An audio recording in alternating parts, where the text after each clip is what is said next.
The engines of Euston enjoy keeping themselves busy. It's a hard work ethic that comes naturally to every locomotive.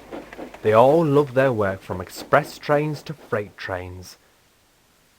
But none of them likes being a relief engine. A relief must stand around at the sheds waiting to be called upon in emergencies, ready to help any engine with any train and to make sure it reaches its destination without any more trouble and delay. The mixed traffic engines such as Richard, Roger, Babs and Vic take it in turns to fill the role as a relief. The shedmaster knows that mixed traffic engines are more than capable of handling any train given to them. The engines hated it. None of them enjoyed sitting around waiting to be summoned. They knew it was an important job and one that had to be done, but they could go days without anyone needing assistance.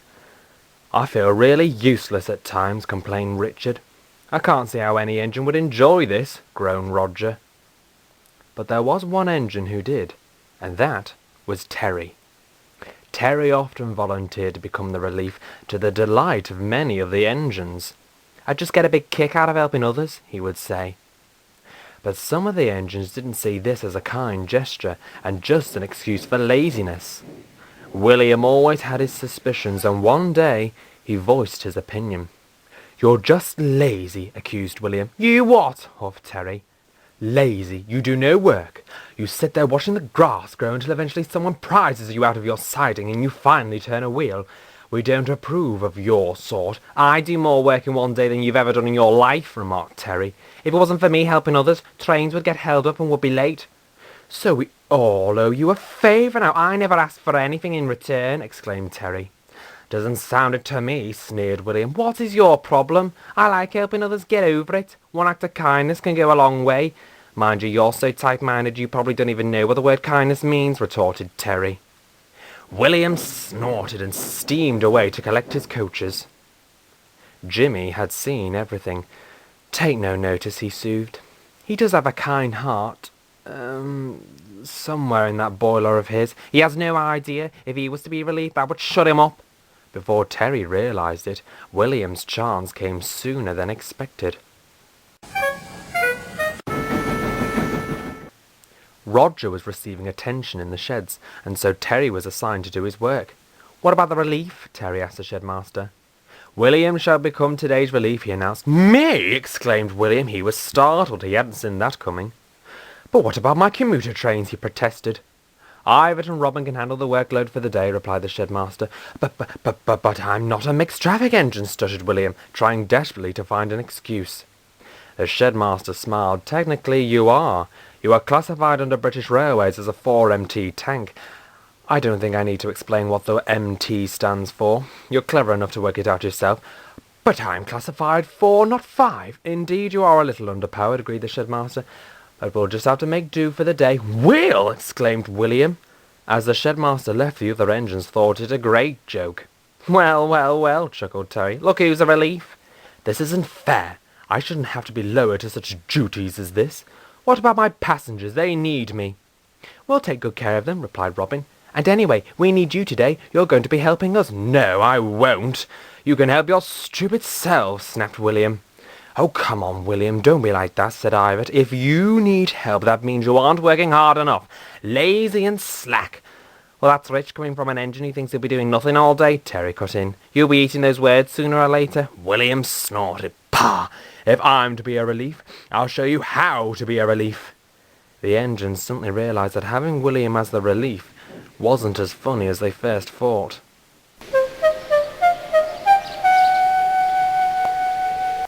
It wasn't long, but to William it seemed like a long time until the first call came through.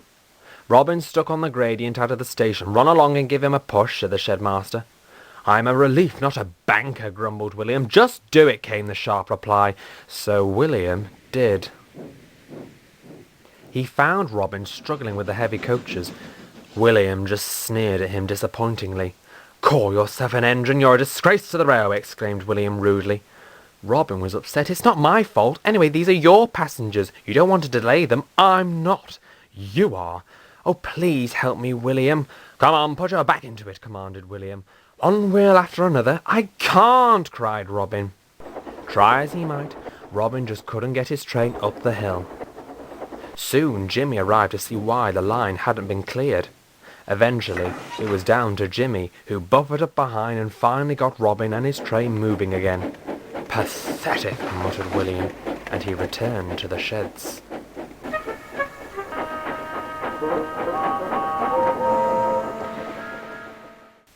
An hour went past until Ivor needed assistance. He too was pulling one of William's commuter trains and, like Robin, found himself stuck on the gradient out of the station. Once again the relief was called, but to everyone's annoyance, William refused to help. Come on," shouted William. "You're not trying hard enough." "I'm doing you a favour here," snapped Ivor. "Now it's time you did me one." "Rubbish! You're not putting any effort in." "Some relief you are," grunted Ivor. Jimmy had to be sent up the line again to help push the train up the hill. He was very cross.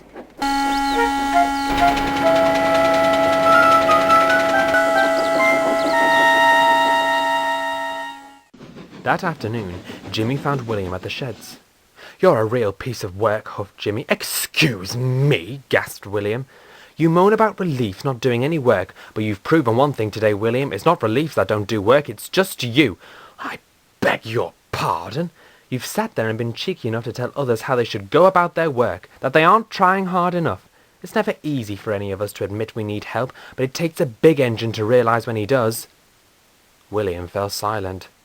"Terry helps us out of the kindness of his own heart. He knows we do our utmost to keep the trains running, and he understands that. That's why he enjoys helping his friends.